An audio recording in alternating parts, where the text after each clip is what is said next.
A real mixed weekend. Up until really today, we haven't executed everything perfectly in order to score points. And I think today you saw an absolutely brilliant drive from Franco and a really good team effort for us to score a single point, but an important point relative to Alpine in the championship.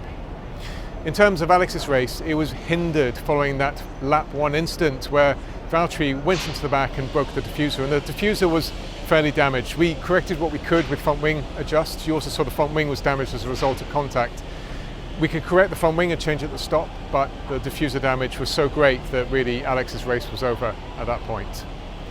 In terms of this weekend, what I'm pleased to see is we have a competitive car. Again, in the race, we were fighting with Aston Martin and able to overtake them on track. In fact, I think for me, that was the overtake of the race, watching Franco just dart out from the left-hand side and come underneath Fernando to take the position. We have a car that's quicker than the V-Carb.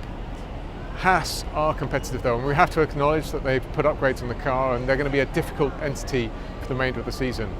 Irrespective, what it really points out to me is we didn't get it all right in qualifying yesterday. As we put those softer compound tyres on, we simply didn't go any quicker. And that for us is still a question mark we need to understand going forward, because there's plenty more races where we have to make sure we're competitive in all conditions.